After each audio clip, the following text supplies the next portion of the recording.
નમસ્કાર વિદ્યાર્થી મિત્રો, ઇન્ફ્રા કેરિયર એકેડમીની યુટ્યુબ ચેનલમાં આપ સૌનું ફરીથી હાર્દિક સ્વાગત છે. આપને ખ્યાલ છે ડીવાયએસઓ અને એસીએફની ડેઇલી મેન્સ આન્સર રાઇટિંગના આપણે જે ક્વેશ્ચન ટેલિગ્રામ ચેનલમાં મૂકીએ છીએ એના એક દિવસ પછી આપણે એના મોડલ આન્સર કેવી રીતે બનાવીએ, એ મોડલ આન્સરની એક્ઝેક્ટ પીડીએફ આપ્યા કરતાં એ મોડલ આન્સર કેવી રીતે ફ્રેમ કર્યો છે એ માનસિકતા જાણવી ખૂબ જ જરૂરી છે. અને એ સારા ઇનિશિયેટિવ લઈને આપણે ડેઇલી ટુ ડેઇલી જે આન્સર આપણે સોલ્વ કરવાના છે. અને આ પ્રેક્ટિસ તમે કરશો, પહેલાં તમારે ટેલિગ્રામ ચેનલ અમારી જોઈન કરી લેવાની છે, ઇન્ફ્રા કેરિયર એકેડમી. એમાં ડીવાયએસઓ અને એસીએફની જે મુખ્ય પરીક્ષા માટેના ગુજરાતી, અંગ્રેજી અને જીએસ ડેઇલી 3 ક્વેશ્ચન મૂકવામાં આવશે. આ ડેઇલી તમારે 3 ક્વેશ્ચન જે મૂકવામાં આવે એનો તમારે જાતે પહેલાં આન્સર લખી દેવાનો, અને પછી બીજા દિવસે અમે એનો મોડલ આન્સર જે મૂકીએ એ મોડલ આન્સરનો વિડીયો જોઈને તમારે તમારા આન્સરનું જાતે પણ ઇવેલ્યુએટ કરાવી શકો છો, બરાબર. અને જો તમે પહેલી વાર જો મેન્સ અપિયર કરતા હોય અને તમે જાતે ઇવેલ્યુશન ના કરી શકતા હોય તો તમારે પર્સનલ પણ ઇવેલ્યુશન કરાવી શકો છો. અને પર્સનલ ઇવેલ્યુશન કરાવવા માટે અમારે લિમિટેડ જ સંખ્યા લેવાની છે, અને અત્યારે ઓલમોસ્ટ બધા એડમિશન પેક થઈ ગયા છે. તો જેને પર્સનલ ઇવેલ્યુશન કરાવવું હોય એ તાકીદપણે ટેલિગ્રામ ચેનલમાં આપણે બધી ઇન્ફોર્મેશન આપેલી છે. એમાં તમારે ટોટલ 170 ક્વેશ્ચન જે ડેઇલી આપણે મૂકવાના છીએ એ 18 સેક્શનલ ટેસ્ટ કે જેમાં તમને ટોટલ 180 એક સેક્શનલ ટેસ્ટમાં વિષય વાઇઝ 180 ક્વેશ્ચન્સ મળશે, અને પછી 14 ફૂલ ટેસ્ટ કે જેમાં અંદાજે બીજા 150 જેટલા ક્વેશ્ચન હશે. આવી રીતે ટોટલ અંદાજે 500 જેટલા આપણે ક્વેશ્ચનની પ્રેક્ટિસ કરવાની છે. બધાને એવું લાગશે કે આટલા બધા ક્વેશ્ચન્સની પ્રેક્ટિસ કેમ? કારણ કે તમને ખ્યાલ હશે કે આમાં આપણે ડિસ્ક્રિપ્ટિવમાં મેન્સમાં આપણે આપણો મગજ શક્તિથી વિચારવાનું છે. તમે અત્યાર સુધી પ્રિલિમ માટે બહુ બધું વાંચ્યું હશે, પરંતુ હવે તમારે જે વાંચ્યું છે, તમારું પાસે જે કન્ટેન્ટ ભેગું થયું છે એ તમારે એક્સપ્રેસ કરવાનો વારો આવ્યો છે.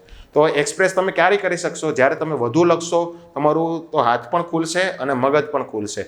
તમારે ડીવાયએસઓમાં ટાઈમ લિમિટનો કોઈ ઇસ્યુ નહીં આવે, એની પાસે તમારે વધુ સમય આપવો. પરંતુ જ્યારે જીપીએસસી 1-2નું પેપર તમે એટેન્ડ કરો તો તમારે ગુજરાતીમાં 13 ફોર્મેટ આવે, ઇંગ્લિશમાં 10 ફોર્મેટ આવે, ત્યારે સમય મર્યાદામાં લખવાની એક ચેલેન્જ હોય છે. એટલે સમય મર્યાદામાં ક્વોલિટી સાથે લખવું ને એક આવડત છે, અને એ આવડત ક્યારે વિકસે? પ્રેક્ટિસ દ્વારા. તો આપણે આજનો ટોપિક છે કે વિચાર વિસ્તાર. તો ગુજરાતી ભાષામાં જે વિચાર વિસ્તારનું ઇમ્પોર્ટન્સ શું છે? તમને ખ્યાલ છે કે આપણે જે વિચાર વિસ્તાર આવે છે એ 1-2 માટે, ક્લાસ 1-2 માટે તમને કોઈ પણ 2 વિચાર વિસ્તાર લખવાના હોય અને એમાં દરેકનો માર્ક્સ 5 હોય. પરંતુ ડીવાયએસઓની મુખ્ય પરીક્ષા માટે એક જ વિચાર વિસ્તાર હોય અને એના 10 માર્ક્સ હોય. તો 10 માર્ક્સ હોય એમાંથી તમે એવરેજ તમે સારી રીતે લખો ને તો પણ તમને 3-4 માર્ક્સ કે 5 માર્ક્સ મળી જાય. પરંતુ આપણે એવરેજ માર્ક્સ નથી લાવવાના, આપણે સિલેક્શન થવાનું છે. તો આપણે વિચાર વિસ્તારને સારી રીતે એક્ઝામ્પલવાળા મલ્ટી ડાયમેન્શન એપ્રોચથી લખવાની આપણે પ્રેક્ટિસ કરવી જોઈએ. તો આજનો વિચાર આપણે શું છે કે ભાઈ, હું જ રહું વિલસી સહુ સંગ ને હું જ રહું અવશેષે. રાજેન્દ્ર શાહ સાહેબની આ પંક્તિ છે. હવે વિચાર વિસ્તાર કઈ રીતે એટેમ્પ કરવો જોઈએ એની માનસિકતા આપણે જોઈએ. તો કોઈ પણ વિચાર વિસ્તાર આપણે એટેન્ડ કરવો હોય ને તો આપણે અંગ્રેજોની સિસ્ટમ ભાગલા પાડો અને રાજ કરો, બરોબર. ભાગલા પાડવાની સિસ્ટમ રાખવાનું, એટલે કે દરેક શબ્દને આપણે બારીકાઈથી જોવાનું અને એના કયા કયા મિનિંગ થઈ શકે એ જોવાનું. એટલે કે મલ્ટિપલ મિનિંગ જોવા જોઈએ. તમે એક જ ડાયમેન્શનમાં લખશો ને તો તમારા માર્ક્સ એક જ ડાયમેન્શનના આવશે. તો મલ્ટિપલ ડાયમેન્શન તમારે લખવાની કોશિશ કરવાની. હવે આમાં કેવું થાય કે ઘણીવાર વિચાર વિસ્તાર 2 પ્રકારના હોય.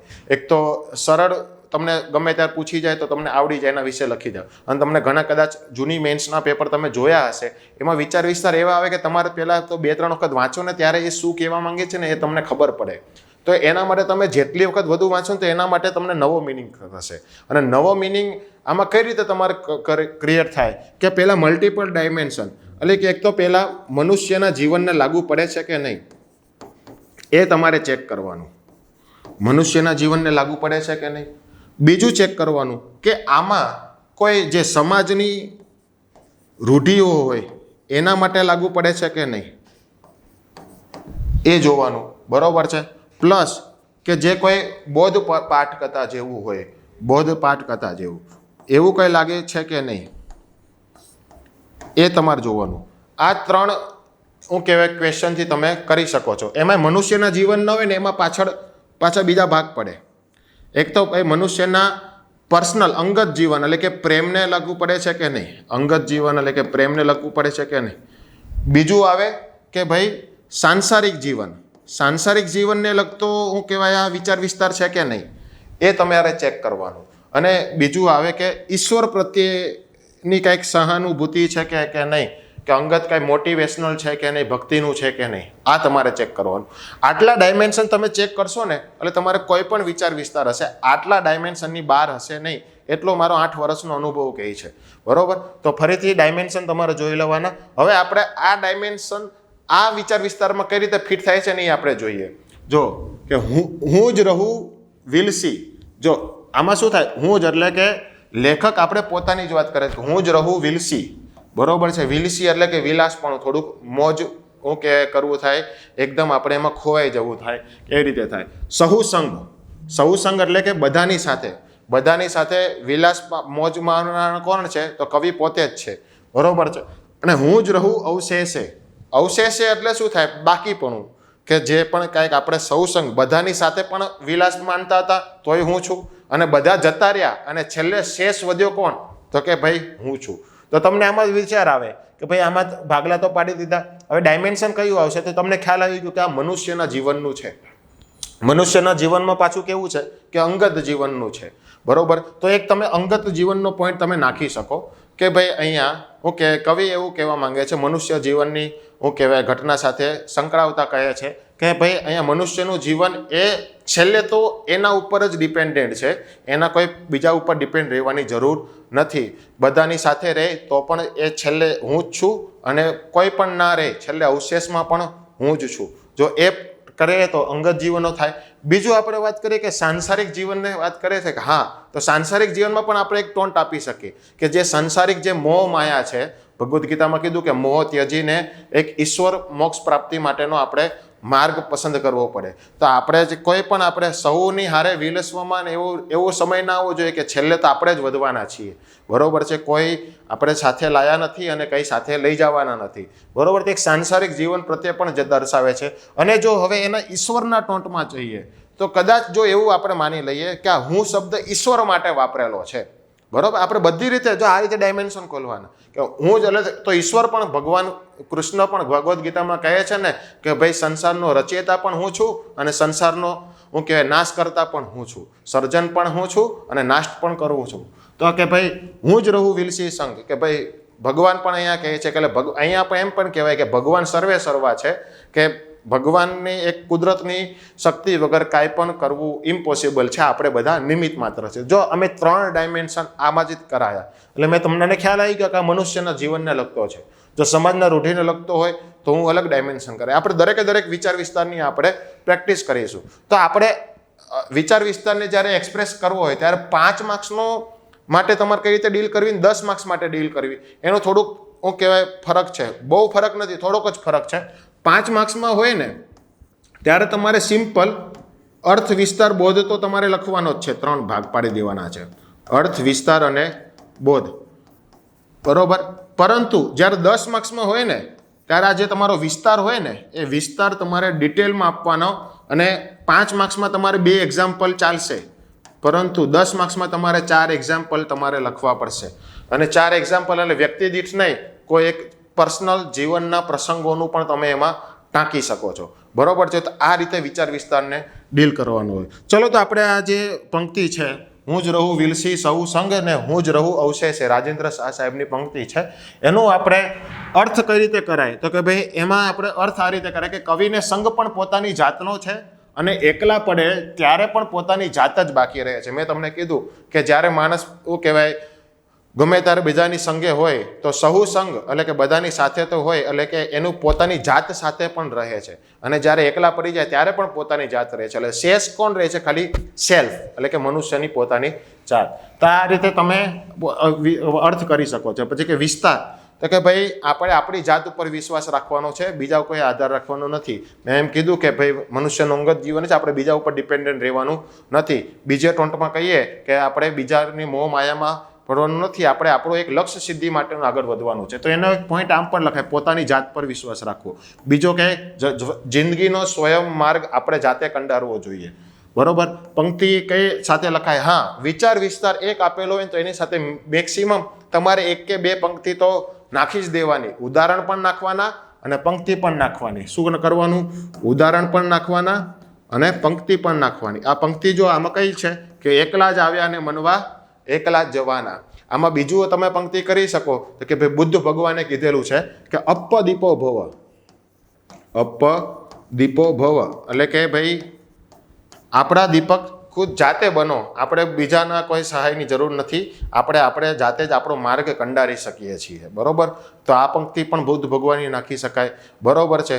આપણે પછી રવિન્દ્રનાથ ટાગોરે પણ કહેલું છે, કોઈ તારી હાક સુણી કોઈ ના આવે તો તું એકલો જાને રે, એકલો જાને રે. જો તમે કોઈને મદદ માટે બોલાવો ને કોઈ ના આવે તો એવું કંઈ જરૂરી નથી, તમારે એ કે રૂઢિઓ તોડવા માટે પણ તમારે જાતે પ્રયત્ન કરવો છે. તો રવિન્દ્રનાથ ટાગોર સાહેબની સંગે કે તારી હાક સુણી કોઈ ના આવે તો તું એકલો જાને રે, એકલો જાને રે. બંગાળી ભાષાનું આપણે ગુજરાતીમાં પણ આવી રીતે લખી શકાય. બરોબર છે. અને પ્લસ આ જન્મ મૃત્યુનું ચક્રનો એક પોઈન્ટ આપણે રાખીએ. બરોબર છે. તો જન્મ મૃત્યુનું ચક્ર બતાવે છે. સાંસારિક કહેવાય જે આપણે મોહ માયા છે એમાં ક્ષણિક છે, છેલ્લે આપણે જ રહેવાના છીએ.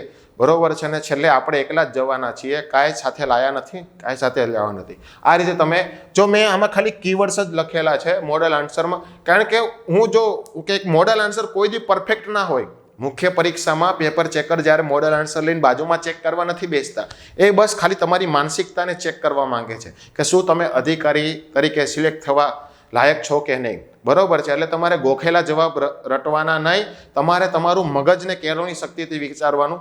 બની શકે કે મેં તમને જે એક્ઝામ્પલ આપે એનાથી સારા પણ એક્ઝામ્પલ તમે નક્કી કરી શકતા હોય. બરોબર. પછી છેલ્લે લખવાનો સાર એટલે કે બોધ, કે સ્વયં જ પોતાના શ્રેષ્ઠ મિત્ર બનવું. બરોબર છે. કોઈના ઉપર આશા ન કે આપણે જ આપણા બેસ્ટ ફ્રેન્ડ, આપણો સૌથી બેસ્ટ ફ્રેન્ડ કયો? આપણી જાત પોતે. તો આ રીતે તમે આ વિચાર વિસ્તારને તમે ડીલ કરી શકો. પછી આપણો કાલના ડે 2નો બીજો વિચાર વિસ્તાર હતો, જે છે ગંગા સતીનું ભજનની પંક્તિ છે કે ભાઈ વીજળીને ચમકારે મોતીડા પરોવો રે પાનબાઈ, નહીતર અચાનક અંધારા થાશે જી. બરોબર. આ જ્યારે હું કે ભજન ગાય છે એમાં જે હું કે પાનબાઈ જે છે એમના પુત્ર વધુ કે દીકરી કે જે હોય એમને સંબોધીને હું કે ભજન કરે છે કે વીજળીના ચમકારે મોતીડા પરોવો. એટલે જો એક એક શબ્દ મેં કીધું ને ભાગલા પાડો, તો વીજળીનો ચમકારો અને મોતીડા પરોવો એટલે તો એનો મિનિંગ તમે એક સિચ્યુએશન હેન્ડલ કરો કે અંધારું હશે આપણા જીવનમાં અને એક ચમકારો થશે થોડોક પ્રકાશમાં. એ પ્રકાશ પડે ત્યારે જ આપણું જે લક્ષ્ય સાધવાનું છે, મોતીડા પરોવવાનું. બરોબર છે. એ આપણે સાધી લેવાનું. બરોબર છે. જો એ તક ચૂકી ગયા તો પછી વીજળીનો ચમકારેની ફરીથી વાટ જોવાની. આઈડિયા આવી ગયો. અને પાનબાઈ તો નામ છે એટલે એનો આપણે મિનિંગ નથી. એટલે કે વીજળી અને નહીતર અચાનક અંધારા થશે જો. એટલે કે ભાઈ જો તમે વીજળીના ચમકારે તમે મોતીડા પરોવાનું કામ ચૂકી ગયા તો તમારે પછી અચાનક અંધારા થઈ જશે ને પછી પાછી વીજળીની આવે કે ના આવે કાંઈ નક્કી નથી. તો આ કેવું છે કે મોતીડા અને વીજળીના ચમકારે બે એક વસ્તુ આપેલી છે, એ કઈની ઉપમા હોઈ શકે એ તમારે ટોન્ટ વિચારવાનો. અહીંયા જો મેં તમને ભાગલા પાડ્યા હતા ત્યારે મેં વાત કરી કે આ મનુષ્ય જીવનને લગતું છે, એ તો તમને ખબર પડી ગઈ. મનુષ્ય જીવનમાં એક અંગત જીવન ઉપર તેને તમે લખી શકો કે ભાઈ અહીંયા સમયની કિંમત ચમકારેલી છે કે જ્યારે વીજળીને ચમકારે કે જ્યારે આપણને મોકો મળે તારી તક ચૂકવી ના જોઈએ, તમારે આપણે જ્યારે કામ કરવું જોઈએ એનું આપણે બીજું એ સમયને જવા દેવો જોઈએ ને. એટલે સમયનું મૂલ્ય સમજાયેલું છે. બીજું કે આમાં સાંસારિક મોહ માયા છે, તો સાંસારિક મોહ માયામાં એવું પણ કરી શકાય કે એટલા બધા વિલસીપણું આપણે ના દાખવું જોઈએ, પણ જે આપણે કર્તવ્ય, જે આપણે કર્મ માટે આપણે પૃથ્વી પર અવતરિત થયા છીએ એનો મોક્ષ આપણે પ્રાપ્તિનો માર્ગ આપણે સાધવો જોઈએ. એટલે કે આ ઈશ્વર સંબંધિત પણ ચૂકવે છે કે જો આપણે વીજળીનો ચમકારો એટલે કે આપણું એક જીવન, અત્યારે ભગવાને જે જીવન આપેલું છે ને એમાં મોતીડા પરોવો એટલે કે ઈશ્વરનું નામ લેવાનું પણ આપણું કામ છે. જો આપણે આ મનુષ્ય જીવન ભગવાને અમૂલ્ય આપેલું છે અને એમાં ઈશ્વરનું નામ આપણે નહીં લઈએ તો આ મોકો ફરીથી આપણને મળવાનો નથી. કહેવાય છે ને કે 84 લાખ યોની અવતારો ચેન્જ થાય ત્યારે એક મનુષ્ય અવતાર આપણને મળે છે અને આ મહામૂલો મનુષ્ય અવતાર આપણે વેડફવાનો નથી. એને આપણે ઈશ્વરનું નામ લઈ અને સંસાર માટે સારા કાર્યો કરીને આપણે એને ઉપયોગી બનાવવાનું છે અને એનું ફ્રૂટફુલ બનાવવાનું છે. તો આપણે જો મેં આ રીતે ભાગલા પાડો અને રાજ કરવાનું તમને સમજાયું, કદાચ તમને ના ખબર પડે ને તોય તમે જાતે મગજમાં લોજિક સેન્સથી તમે વિચારી શકો છો. બરોબર છે. તો આપણે 3 ભાગ પાડવાના વિચાર વિસ્તારમાં કયા કયા? અર્થ, વિસ્તાર અને બોધ. તો અર્થ જોઈએ કે ભાઈ માનવ જીવનને વીજળીના ચમકારાની આપણે ઉપમા આપી, મેં તમને સમજાવ્યું એવી રીતે કે ઈશ્વરના નામનું મોતી પરોવવાનું છે. બરોબર છે. આનો અર્થ આ રીતે પણ લખી શકાય ને, મેં તમને કીધું એમ કે એક સમયની કિંમત આપણે બતાવી છે કે જ્યારે આપણને તક મળે ત્યારે ચૂકવવાનું નહીં, બરોબર, ચૂકવાનું નહીં. બીજું આવે વિસ્તાર, કે વીજળીના ચમકારો ક્ષણિક જ હોય, એવી રીતે જીવન પણ ક્ષણિક છે. મેં વાત કરી કે આજે જીવ્યા છે, કાલે ક્યારે મરી જવાના છે, મૃત્યુ આપણા હાથમાં છે નહીં. તક ચૂકી ગયા તો મૃત્યુ આવશે. એટલે કે ભાઈ આપણે શું કે જીવ્યા છીએ તો મૃત્યુ તો 100% છે, પણ અહીંયા આપણને તક આપી છે ભગવાનનું નામ લેવાનું, સંસારમાં બધાને મદદ કરવાનું, ભગવાનને આપણે નિમિત્ત બનાવ્યા છે, તો બધાને ઉપયોગી થાવ. બરોબર છે. હવે ઉદાહરણ આપણે આગળ પંક્તિ અને ઉદાહરણ આપવા જોઈએ. ઉદાહરણ કે ભાઈ નરસિંહ મહેતાનું જીવન, નરસિંહ મહેતાએ પણ સાંસારિક રીતે ભગવાનને ભક્તિ કરીને ભગવાનને પામ્યા હતા. બરોબર છે. તો નરસિંહ મહેતાનું ઉદાહરણ આપણે આપી શકાય. સ્વામી વિવેકાનંદે ખૂબ જ ટૂંકું જીવન જીવ્યું, પણ વીજળીના ચમકારા જેટલું જીવન જીવ્યું, પણ એને એટલા બધા મોતીડા પહેરવો દીધા ને કે આજે આખું વિશ્વ એમને યાદ રાખે છે અને એ અમરત્વ પામી ગયા છે એમના કામથી અને એમના જે પણ પરોપકારી કાર્ય છે એ સતત યાદ કરે છે લોકો. પછી વાત કરીએ કે કલ કરે સો આજ કર, આજ કરે સો અબ. બરોબર છે. આ સમયની કિંમત છે. બરોબર છે. સમયને એટલે કહેવાય ને કે સમયના વાહન એકવાર જતા રહે પછી પાછા આવે નહીં. બરોબર. એવી જ રીતે તમે આ સમયની કિંમત કરતી કોઈ પણ પંક્તિ તમે લખી શકો છો. કે ભાઈ સાર આમાં શું કીધું, સમયનું મૂલ્ય સમજાવું. જો મેં કીધું ને મલ્ટી ડાયમેન્શન એપ્રોચ રાખો. તમારે વિચાર વિસ્તારમાં કોઈ પણ એક જ દિશામાં તમારે વિચાર વિસ્તાર નહીં લઈ જવાનું, નકર પેપર ચેકરને શું લાગશે કે ભાઈ આ એકનું એક બોલ બચ્ચન કર્યા રાખે. એને એવું સહેજે ના લાગવું જોઈએ કે તમે પરાણે લાંબુ કરેલું છે. ટુ ધ પોઈન્ટ આપો ને મલ્ટી ડાયમેન્શન આપો. જો અહીંયા મેં ઈશ્વરનો પોઈન્ટ પણ લઈ લીધો અને અહીંયા મેં સમયનો પોઈન્ટ પણ લઈ લીધો. બરોબર છે. અને અહીંયા મેં જીવન મૃત્યુ ચક્ર પણ લઈ લીધું. 3 ડાયમેન્શન એક જ જવાબમાં મેં લઈ લીધા. એટલે કદાચ પેપર ચેકરની માનસિકતા કદાચ આ ડાયમેન્શન જોવાની હોય તો પણ એને મારો જવાબ વ્યવસ્થિત લાગશે, આ ડાયમેન્શન જોવાનું હોય તો પણ વ્યવસ્થિત લાગશે. એટલે આપણે કોઈ પણ ડાયમેન્શન છોડવાના નથી. મેક્સિમમ જેટલા ડાયમેન્શન થાય એટલું મેં આગળ તમને શીખવાડ્યું એ પ્રમાણે ભેગા કરી લેવાના. બરોબર છે. આ થઈ વિચાર વિસ્તારની વાત. પછી કાલે આપણે જીએસનો ક્વેશ્ચન પૂછ્યો હતો કે ભાઈ ગુજરાતમાં મૌર્ય શાસનની સિદ્ધિઓ જણાવો. તો ભાઈ જીએસનો ક્વેશ્ચન કઈ રીતે ફ્રેમ કરવો એની મેં તમને ટિપ્સ આપી હતી ડે 1માં. ફરીથી રિપીટ કરી દઉં કે ભાઈ તમારે કોઈ પણ જીએસનો આન્સર તમારે ફ્રેમ કરવો હોય તો એમાં તમારે પહેલાં તો ક્વેશ્ચનને 2 વાર વાંચવાનો. કેટલા વાર? 2 વાર. તો કે ભાઈ ક્યાં પૂછ્યું છે? ગુજરાતમાં. શું પૂછ્યું છે? મૌર્ય શાસન. અને શું પૂછ્યું છે? સિદ્ધિઓ. બરોબર છે. અને જો અહીંયા આ મેન કી પોઈન્ટ હોય, વર્ણવો, એટલે કે ઇંગ્લિશમાં શું થાય? ડિસ્કસ. બરોબર છે. એટલે ક્વેશ્ચનની ડિમાન્ડ આપણે સમજવી હોય તો એક તો આપણે ગુજરાત ઓરિએન્ટેડ જ લખવાનું છે, ગુજરાતની બહાર જવાનું છે નહીં.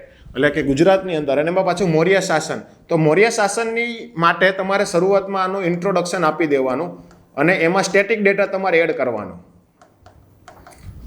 બરોબર છે. સ્ટેટિક ડેટા એડ કરવાનો, ટુ ધ પોઈન્ટ વાત કરવાની. તો તમને, કારણ કે પેપર ચેકર તમારું પ્રશ્નનો જવાબ શરૂઆતથી વાંચે તેને ખબર હોવી જોઈએ, કારણ મૌર્ય શાસન વિશે થોડું ઘણું તો ખ્યાલ છે. ડાયરેક્ટ તમારે જવાબ લખવાનું નહીં મંડવા પડવાનું. મૌર્ય શાસનનો થોડોક સ્ટેટિક ડેટા નાખો કે ભાઈ મૌર્ય શાસનની શરૂઆત પ્રથમ સંસ્થાપક ચંદ્રગુપ્ત મૌર્યના શાસનથી થઈ હતી. એનો સમયગાળો ઈસવીસન પૂર્વે 1લી સદીથી લઈને 3જી સદી સુધીનો માનવામાં આવે છે, અથવા તો ઘડી ચોપડીમાં 2જી સદીથી લઈને 4થી સદી સુધીનો માનવામાં આવે છે. તો આ સમયગાળો લખો અને શાસક લખો. શું લખવાનું? શાસન વ્યવસ્થા પૂછાય ત્યારે તમારે એનો સમયગાળો અને શાસક આ તમારે બધાનું યાદ જ રાખી લેવાનું. બરોબર છે. પછી આવી કે એની સિદ્ધિઓ. બરોબર. તો આ ઇન્ટ્રોડક્શન થઈ ગયું પહેલાં કે ભાઈ પહેલાં ઇન્ટ્રોડક્શન કોનું કરવાનું? અહીંયા મૌર્ય શાસનનું. પછી એનું ગુજરાતમાં, તો કે ભાઈ ગુજરાતમાં મૌર્ય શાસન ક્યારે ચાલુ થયું? તો ગુજરાતમાં પણ ચંદ્રગુપ્ત મૌર્યના શાસનમાં જ ચાલુ થયું હતું, કે ઈસવીસન પૂર્વે 2થી ઈસવીસન પૂર્વે 4થી સદી સુધીમાં. બરોબર. તો આ ગુજરાતનું શાસન લખી નાખવાનું. પછી કે ભાઈ સિદ્ધિઓ. તો સિદ્ધિઓમાં જો કોઈ પણ જીએસનો હોય ને તમારે પોઈન્ટ તો લખવાના, પણ નીટ રિપ્રેઝન્ટેશન કરવા માટે તમારે ડાયમેન્શનલ એપ્રોચ અપનાવવાનો, એટલે કે મલ્ટી ડાયમેન્શન એપ્રોચ તમારો હોવો જોઈએ. મલ્ટી ડાયમેન્શન એપ્રોચ કઈ રીતે આવે કે આપણા જેટલા પણ જીએસના સબ્જેક્ટ છે ને બધા ખોલી દેવાના. એમાં પણ હિસ્ટ્રીમાં અમુક જ ડાયમેન્શન ફિટ થશે. બરોબર છે. તો કે ભાઈ સિદ્ધિઓ છે, તો કે ભાઈ ઐતિહાસિક સિદ્ધિઓ કઈ છે? બરોબર છે. પછી ભૌગોલિક સિદ્ધિ તો આમાં આવે નહીં. આ રાજ્ય વિસ્તારનું કદાચ આવે તો કે ભૌગોલિક સિદ્ધિઓ કઈ છે? બરોબર છે. પછી કે રાજકીય સિદ્ધિઓ છે. રાજકીયમાં એમાં પાછું વહીવટી દ્રષ્ટિએ કોઈ સિદ્ધિઓ છે? બરોબર. કળા સંસ્કૃતિ બાકી રહી તો કે સ્થાપત્ય કળા સંસ્કૃતિ ક્ષેત્રે કોઈ સિદ્ધિઓ છે? રેડી? આ રીતે. અને શું કહેવાય, કોઈ પણ આદર્શ કે અર્થતંત્ર ક્ષેત્રે કઈ સિદ્ધિઓ છે? સાયન્સ ટેક ક્ષેત્રે કોઈ સિદ્ધિઓ છે? તો જો કેટલા ડાયમેન્શન પડી ગયા, આટલા તમારા પોઈન્ટ બની ગયા. તમારે કદાચ એક ટાઈમે માની લો કે તમને મૌર્ય શાસને શું કામ કર્યું તમને ખબર જ નથી, પરંતુ સિદ્ધિઓને તમે ડાયમેન્શન ખોલી દીધા, તો તમને થોડુંક પણ વાંચેલું હશે અશોકનું કે ચંદ્રગુપ્ત મૌર્યનું, તો તમે આમાંથી થોડુંક કોરિલેટ કરી શકશો. આ રીતે તમે પોઈન્ટ પાડેલા છે ને, તો બધાને અંદર તમે એક બે પોઈન્ટ નાખી શકશો. બરોબર છે. તો આ રીતે ડાયમેન્શન ખોલવાનું ટ્રાય કરવાનું. અને પછી આ તમારું બોડી જો ડિસ્કસમાં આવે, બોડી જ આવે, શું કહેવાય, એમાં કોઈ પોઝિટિવ નેગેટિવ તમારે આવે નહીં. બરોબર છે. એ તમારે ક્યાં આવે ને એનું આપણે બની શકે ટ્રાય કરીશ, તો કે બધો કી પોઈન્ટ્સનો અલગથી વિડીયો પણ બનાવીશું. અને પછી છેલ્લે આવે કન્ક્લુઝન. કોઈ પણ જીએસ હોય, એ પછી હિસ્ટ્રી હોય, પોલિટી હોય, કન્ક્લુઝન લખવાનું ભૂલવાનું નહીં. કે ભાઈ કન્ક્લુઝન કેવું લખાય, કે કન્ક્લુઝન ફ્યુચરિસ્ટિક લખાય, ફ્યુચરિસ્ટિક અથવા તો બોધપાઠ જેવું લખાય, કે ભાઈ આ મૌર્ય શાસનની જે સિદ્ધિઓ છે એ હાલમાં અત્યારે આપણને શેની પ્રેરણા પૂરી પાડે છે. બરોબર છે. તો આ સિદ્ધિઓનું હાલના સમયમાં શું મહત્વ છે, તો એવું કંઈક કન્ક્લુઝન લખવાની. બરોબર છે. ઓલું પછી ક્વેશ્ચન જ રિપીટ નહીં કરવાનું. એમ પરથી કહી શકાય કે ગુજરાતમાં મૌર્ય શાસન દરમિયાન એક સુવર્ણ કાળ હતો, કે એના ઘણા કાર્યો કર્યા હતા. આવું બધું બોલ બચ્ચન નહીં કરવાનું. કંઈક થોડુંક ફ્યુચરિસ્ટિક વે ફોરવર્ડ જેવું કરવાનું. આઈડિયા આવી ગયો? તો ચાલો આપણે મોડલ આન્સરના મેન કી પોઈન્ટ જોઈ લઈએ. તો કે ભાઈ એ પહેલાં ઇન્ટ્રોડક્શન કેવું હોવું જોઈએ, કે ભાઈ મૌર્ય શાસન, તો પહેલો ફકરો લખવાનો મૌર્ય શાસન, કે ભાઈ ઈસવીસન પૂર્વેથી બીજી ચોથી સદી.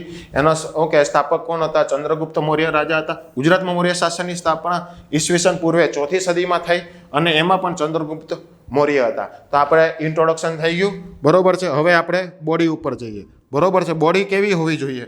તો કે ભાઈ બોડીમાં આપણે જે મૌર્ય શાસનની સિદ્ધિઓ જે હતી, મૌર્ય શાસનની સિદ્ધિઓ, તો મૌર્ય શાસનની સિદ્ધિઓ મેં આમાં પોઈન્ટ પાડેલા છે. તમે મેં આગળ ડાયમેન્શન બતાવ્યા, એમાં ફિટ કરી નાખજો કેમાં ફિટ થાય એવી રીતે. તો કે ભાઈ ગિરનારમાં એણે સુદર્શન તળાવ બનાવ્યું હતું. કઈ નદીના કિનારે? સુવર્ણસિક્તા નદીના કિનારે. અને કોણે બનાવ્યું હતું? કે પુષ્પગુપ્ત વૈશ્ય, કે જે ચંદ્રગુપ્ત મૌર્યના સુબા હતા. આ શું કહેવાય, સુવર્ણસિક્તા નદીના કિનારે સુદર્શન તળાવ સૌ પ્રથમ કોણે બનાવ્યું? તો કે ચંદ્રગુપ્ત મૌર્યના સુબા પુષ્યગુપ્ત. બરોબર છે. અને પછી અશોકના જે સુબા હતા તુષાસ્પ, એણે પુનર્નિર્માણ કર્યું. તો આ કળા સ્થાપત્યનો પોઈન્ટ થઈ ગયો. એ વિભાગમાં લખવાનું. પછી કંઈક જુનાગઢમાં અશોકના શિલાલેખ આવેલો છે, એમાં અશોકને એક ઉપનામ આપવામાં આવેલું છે, દેવનામ પ્રિયદર્શી. બરોબર છે. તો આ દેવનામ પ્રિયદર્શી અશોકનો ઉલ્લેખ કરવામાં આવેલો છે. અને આ શિલાલેખ અશોકે આખા ભારતમાં કેટલા શિલાલેખ બનાવ્યા હતા? 14 જેટલા શિલાલેખ બનાવ્યા હતા. તો આ શિલાલેખમાં પણ હું કે અશોકની ધર્મ પ્રચાર, તમને ખ્યાલ કીધું કલિંગનું યુદ્ધ થયું હતું ત્યારે અશોકનું હૃદય પરિવર્તન થયેલું હતું. એટલે એણે ના વિચાર માટે ધર્મના પ્રચાર કરવાની શરૂઆત કરી હતી, નહીં કે આક્રમણથી રાજ્ય વિસ્તાર કરવો. રેડી? તો ધર્મ પ્રચારના માટેના ઉપયોગી છે. બરોબર. પછી આ બધા કળા સંસ્કૃતિના છે. અશોક રુદ્રદામન શિલાલેખ, તો કે ભાઈ એમાં જો આ પાછું વહીવટી મથક કયું હતું? ગિરિનગર. તો આ વહીવટીમાં હતું કે ગિરિનગર, આપણે સૌરાષ્ટ્રનું જે છે ગિરિનગર, એ વહીવટી અને પાટનગર મથક હતું. અને ગવર્નરની નિમણૂક કરવામાં આવતી, એને સુબેદાર કહેવામાં આવતા. બરોબર છે. પછી આપણે જળાશયોની નહેર કાઢી કૃષિ સિંચાઈ માટે ઉપયોગ. બરોબર છે. તો આ એક વહીવટીમાં પણ મુદ્દામાં લખી શકો, અથવા તો તમે એક શું કહેવાય, કોઈ પણ આદર્શ રાજકીય મુદ્દામાં પણ લખી શકો, કે જળાશયોમાંથી નહેરો કાઢે અને કૃષિ સિંચાઈ, કે કૃષિ વ્યવસ્થા પણ સમૃદ્ધ હતી. આ પણ એક મૌર્ય શાસનની સિદ્ધિ કહેવાય. પછી કે પશુ હિંસા પર પ્રતિબંધ. ઓકે, અશોક રાજાએ પશુ હિંસા પર પ્રતિબંધ મૂકીને એક આદર્શ બૌદ્ધ ધર્મનું અને હિન્દુ ધર્મનું રક્ષણ કર્યું હતું. કે ઔષધાલયોનું નિર્માણ, જો આંતરમાળખાકીય સુવિધા છે, અને તમે વહીવટી બાબતમાં લખી શકો. ઔષધાલયો એટલે કે સ્વાસ્થ્ય સુવિધા પણ સારી હતી. સર્વધર્મ સંભાવ અને સહિષ્ણુ સમાજનું નિર્માણ. અશોકના રાજ્યમાં બધા ધર્મોને પ્રોત્સાહન આપતો હતો. એમણે આમાં પાછું એક્ઝામ્પલ લખવું છે કે બાબરની ટેકરીમાં એણે ઉદયગીરીની ગુફાઓમાં બૌદ્ધ માટે ચૈત્યો અને વિહારો બનાવ્યા હતા. બરોબર છે. પછી બોલે હિન્દુ ધર્મની રક્ષણ કર્યું. તો આ બધું બૌદ્ધ, જૈન અને હિન્દુ સર્વધર્મ સંભાવ હતો. જો આ મેં ટોપિક લખેલું છે, અંદર તમારે એક્ઝામ્પલ તમારી રીતે આવી રીતે ફિટ કરવાના, ખાલી એમનો બોલ બચ્ચન નહીં કરવાનું. બરોબર? કે પછી ગિરનાર પાસેના ડુંગરોમાં બૌદ્ધ ભિક્ષુઓ માટે વિહારો બનાવ્યા. જો અમે વાત કર્યું, આ ધર્મ અને કળા માટે થઈ ગયું. દરિયાઈ વેપારને પ્રોત્સાહન, તો કે આ આર્થિક પાસો થઈ ગયું. તો આર્થિકમાં તમારે લખવાનું કે ભાઈ મૌર્ય શાસન દરમિયાન ગુજરાતમાં દરિયાઈ વેપારને પણ પ્રોત્સાહન મળ્યું હતું. ત્યારબાદ નગરપાલિકાની સુવ્યવસ્થાની નિર્માણ, કે ભાઈ એને તમને ખ્યાલ હશે કે ભાઈ મૌર્ય શાસન માટેનો ઇન્ડિકા ગ્રંથ છે ને, ઇન્ડિકા ગ્રંથમાં આપણે શું કહેવાય પાટલીપુત્ર જે નગર હતું કે એમના આખું શું કહેવાય 6 ભાગમાં પરિષદો વહેંચવામાં આવી હતી. એટલે કે ભાઈ ગુજરાતમાં પણ જો કદાચ તમને ના યાદ હોય ને તો તમને કેન્દ્રનું તો યાદ હોય ને, એ કેન્દ્રના જે મેન પોઈન્ટ એ ગુજરાતમાં ફિટ કરી દેવાના. પણ ક્યારે પણ ક્વેશ્ચનને ડિમાન્ડ ફૂલફિલ કર્યા વગર લખવાની કોશિશ કરવાની નહીં કે સ્કીપ નહીં કરવાનો.